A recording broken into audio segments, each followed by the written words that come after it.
Hello guys, आज मैं सुहाग गीत लेके आई हूँ। बेटी सुहाग गीत है। अच्छा लगेगा तो प्यार दुलार बरसाना और कमेंट बॉक्स में बताना आप लोग को कैसा लगा सुहाग।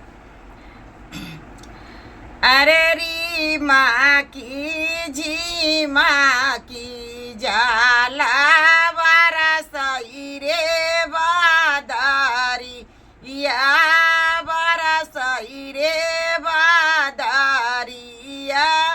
अरे भीगी जाई सोला हो सिंगार बा हैरानी का सोआ गया रे। भीगी जाई सोला हो सिंगार बाड़ाई रानी का सोहाग।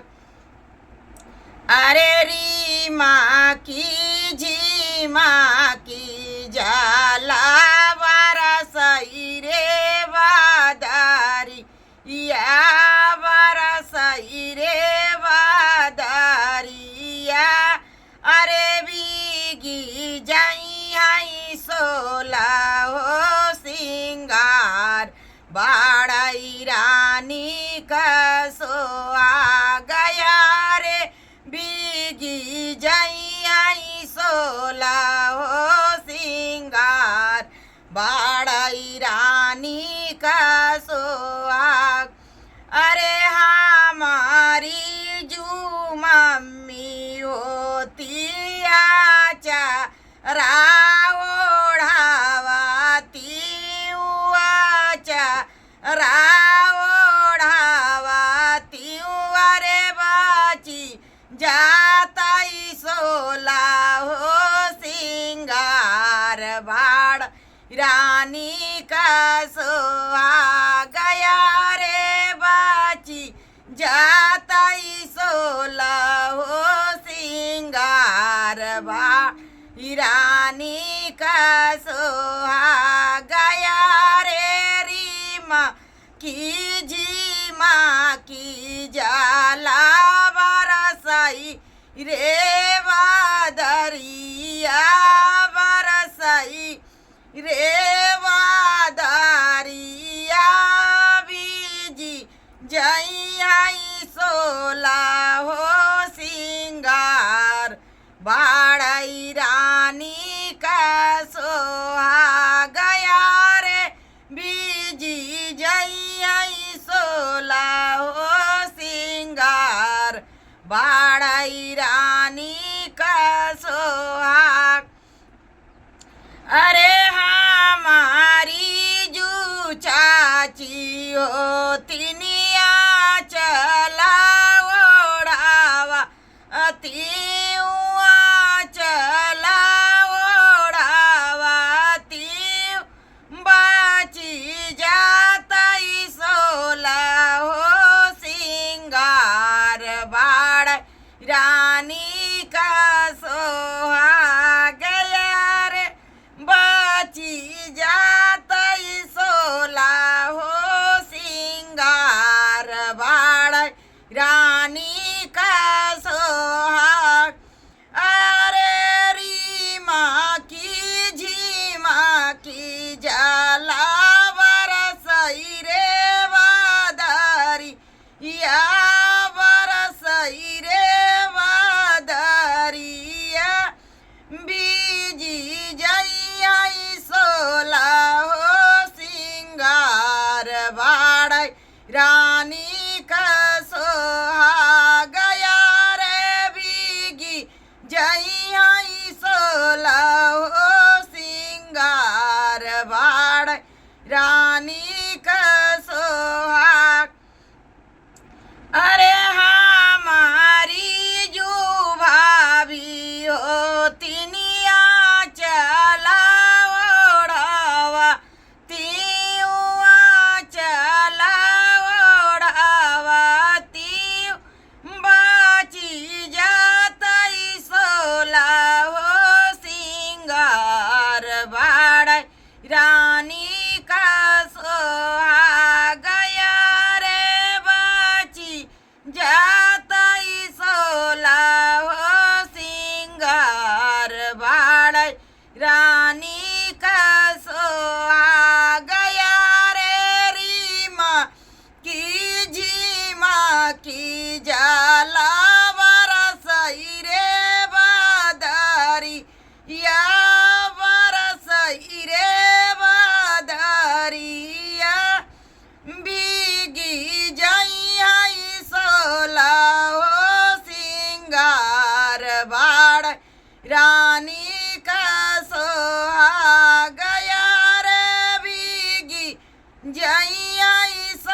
या बरसई रे बादरिया बीजी जइया सोला हो सिंगार बाड़ाई रानी का सोहा गया रे बीजी जइया सोला हो सिंगार बाड़ाई रानी का सोहाग।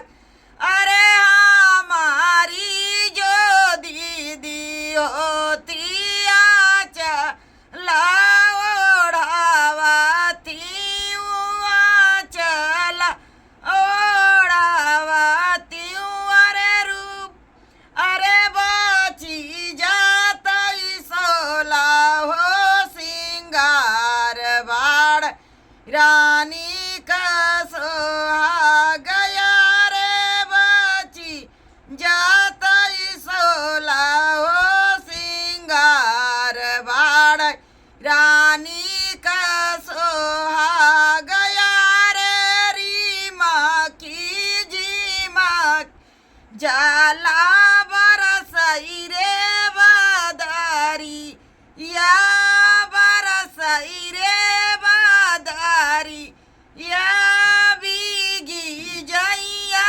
सोला हो सिंगार